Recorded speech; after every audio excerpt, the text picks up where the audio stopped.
Bienvenidos a la masterclass de hoy. El tema que vamos a ver son las actividades de entrega obligatoria en los másteres de Bureau Veritas Centro Universitario. Este tema lo vamos a tratar en dos clases. En la clase de hoy, que va a ser la parte 1, y tendremos otra clase que será la parte 2, donde se tratarán las actividades que no se contemplen en la clase de hoy. Entre la amplia oferta formativa de Bureau Veritas Centro Universitario tenemos dos tipos de másteres. Tenemos los másteres oficiales universitarios y los másteres títulos propios. Ambas titulaciones están basadas en una metodología e-learning, es decir, en el aprendizaje a través de Internet con apoyo tutorial. Esta metodología va a permitir al alumno satisfacer sus necesidades formativas, ajustándose a su disponibilidad de tiempo, evitando desplazamientos y rigidez de horarios. Los másteres, tanto los másteres oficiales universitarios como los másteres títulos propios, se van a organizar en asignaturas, ¿vale? Y estas asignaturas, a su vez, se van a componer de diferentes unidades de competencia. En este caso van a ser 6 unidades de competencia por cada asignatura. Estas unidades de competencia integran las competencias a alcanzar por los alumnos a lo largo de la acción formativa. Cada unidad de competencia va a incluir textos, vídeos, imágenes, gráficos interactivos, links a sitios de interés en la web, lecturas recomendadas, ejemplos prácticos y un montón de recursos que va a ayudar mucho al alumno a profundizar en cada uno de los contenidos. Para evaluar la actividad formativa del alumno a lo largo de estas titulaciones, se han programado una serie de actividades que el alumno debe realizar de manera obligatoria. En el caso de los másteres oficiales universitarios, el alumno debe realizar de manera obligatoria un test de evaluación por cada unidad de competencia. Como hemos dicho, cada asignatura está formada por 6 unidades de competencia. Por tanto, el alumno deberá realizar por cada asignatura 6 test de evaluación. Estos test de evaluación van a consistir en una batería de preguntas tipo test. Otra de las actividades que el alumno debe realizar de manera obligatoria son los trabajos individuales. Estos trabajos individuales se van a realizar cada 2 unidades de competencia, ¿vale? Como ya hemos comentado, cada asignatura tiene 6 unidades de competencia, por lo tanto, el alumno tendrá que realizar de manera obligatoria 3 trabajos individuales, que designamos con las siglas TI, por cada una de las asignaturas. La siguiente actividad es el caso práctico colaborativo. Este caso práctico está asociado a toda la asignatura, por tanto, solamente hay que realizar uno por asignatura, y es una actividad que el alumno va a realizar dentro de un grupo de trabajo con más compañeros. Otra de las actividades obligatorias sería el debate. El profesor de cada asignatura puede abrir 1 o 2 hilos de debate, dependerá de la asignatura y del máster, donde son debates con temas de opinión, pero con contenidos relacionados con la asignatura. Y de manera obligatoria, siempre el alumno tiene que realizar al menos una aportación en cada uno de los hilos de debate abiertos por el profesor, que ya, como os he comentado, pueden ser 1 o 2. Y en los másteres oficiales universitarios, el alumno debe realizar un examen para cada una de las asignaturas. Y para superar cada una de las asignaturas es necesario haber aprobado el examen. En el caso de los másteres títulos propios, el alumno deberá realizar también por cada unidad de competencia un test de evaluación, con lo cual, al igual que en el caso de los másteres oficiales universitarios, el alumno deberá realizar 6 test de evaluación por asignatura. Trabajos individuales también estarán asociados a 2 unidades de competencia. Por tanto, el alumno deberá realizar de manera obligatoria 3 trabajos individuales por cada asignatura. Luego tendremos el caso práctico colaborativo, que también será 1 por asignatura, al igual que en el máster oficial universitario, también será un trabajo en grupo. Y también tendrá que participar de manera obligatoria en 1 o 2 hilos de debate abiertos por el profesor. Si os fijáis, en el máster título propio no he incluido en la tabla el examen, porque en el caso del máster título propio no hay que realizar examen. El peso que va a tener cada una de estas actividades en la calificación final de la asignatura será, en el caso del máster oficial universitario, el test de evaluación tendrá un porcentaje del 15% de la calificación final de la asignatura. Los trabajos individuales también tendrán un porcentaje del 15% de la nota final de la asignatura. El caso práctico colaborativo tendrá un peso del 25% en la calificación final de dicha asignatura, los debates serán un 5% y el examen un 40%. En el caso de los másteres títulos propios, el porcentaje de cada actividad es mayor porque en este caso no hay examen. Entonces, los test de evaluación serán un 25% de la calificación final de la asignatura, trabajos individuales un 25%, caso práctico colaborativo un 40% y el debate o debates serán un 10%. Cada una de estas actividades se van a puntuar con una puntuación comprendida entre 0 y 10 puntos. Y es muy importante tener en cuenta que las actividades que no se realicen o bien que se entreguen en una fecha posterior a la fecha fijada por el profesor, se van a calificar con 0 puntos. Sabemos que muchos de los alumnos que cursan este tipo de titulaciones compatibilizan estos estudios con sus actividades laborales y profesionales, ¿vale? Y que en muchos casos van a estar muy ocupados.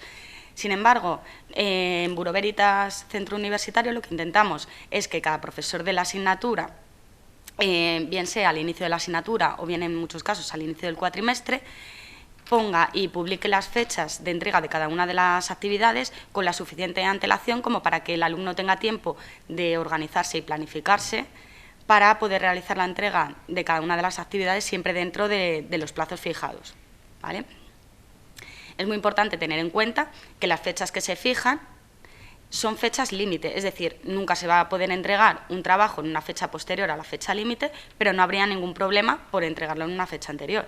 Por tanto, si un alumno, por motivos de trabajo, tiene un viaje justo en la fecha en la que tiene que entregar un trabajo, por ejemplo, un trabajo individual, pues debe prever esta situación y planificarse y organizarse con la suficiente antelación como para realizar el trabajo antes y entregarlo en una fecha anterior, ¿vale? Porque por entregarlo en fechas anteriores no habría ningún problema, pero una vez que se cumpla la fecha límite no se van a aceptar actividades enviadas de fuera de plazo.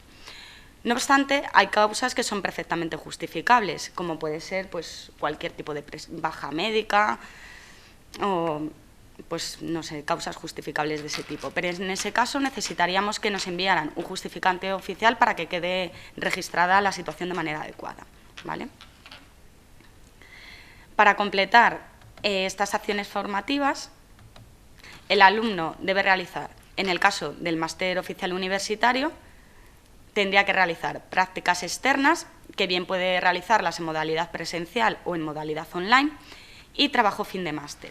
Y para el caso de los másteres título propio, debe realizar prácticas presenciales o proyecto de internacionalización de empresas.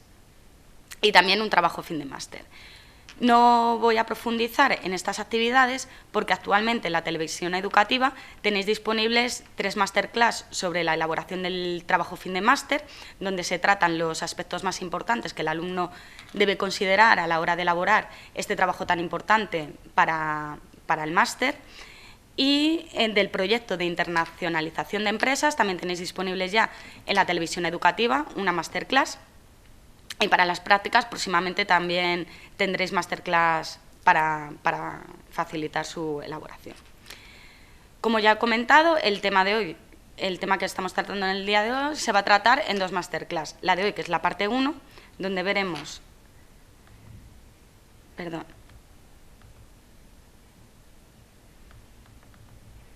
donde veremos el test de evaluación y los trabajos individuales. Y en la próxima masterclass, en la parte 2, veremos el caso práctico colaborativo y el debate. En primer lugar, vamos a ver el test de evaluación. Como ya he comentado, el alumno debe realizar un test de evaluación por cada unidad de competencia.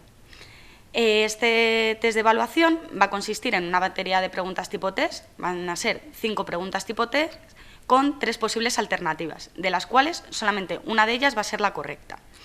Yo recomendaría realizar siempre estos test de evaluación al finalizar el estudio de la unidad de competencia al que está asociado, pero siempre que esté dentro de las fechas fijadas por el profesor al inicio de la asignatura o al inicio del cuatrimestre, ¿vale? Siempre es muy importante consultar las fechas.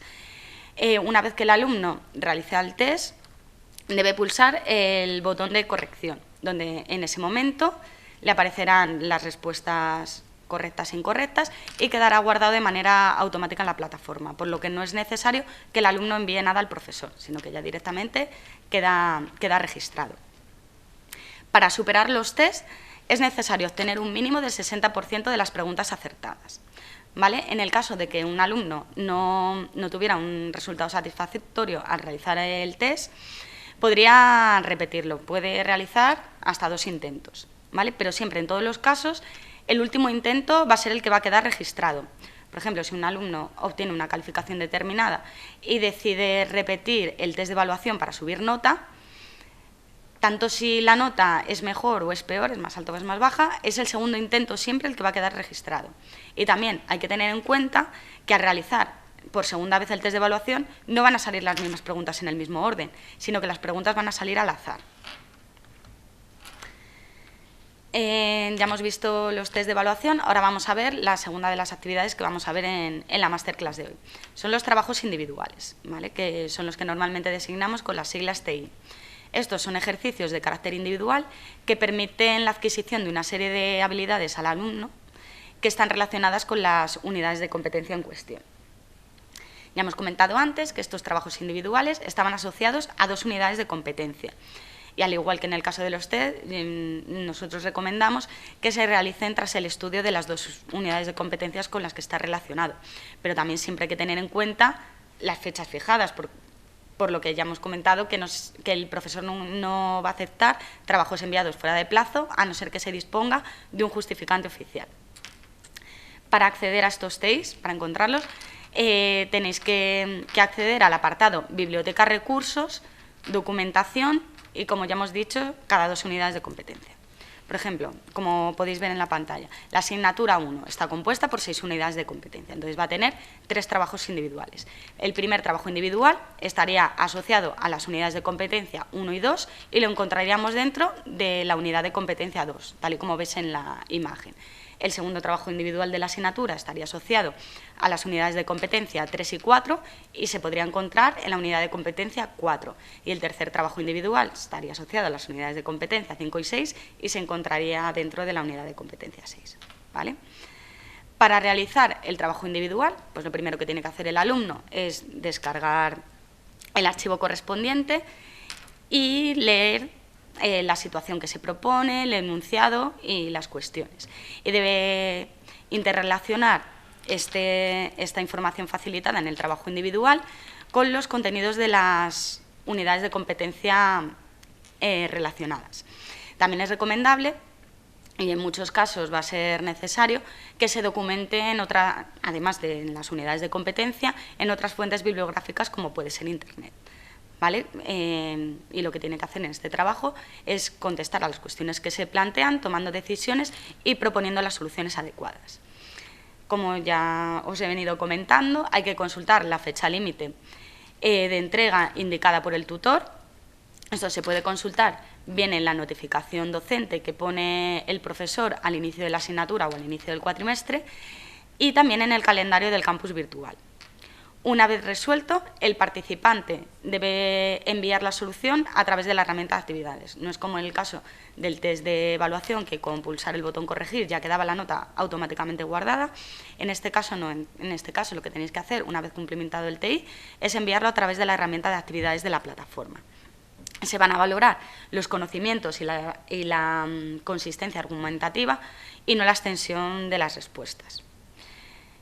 Una vez que se haya cumplido la fecha límite y el alumno haya entregado el trabajo individual, el tutor va a proceder a su corrección y va a subir la calificación correspondiente a la plataforma junto con las observaciones sobre el trabajo puntuado, donde le indicará al alumno pues, los aspectos que puede mejorar de su trabajo.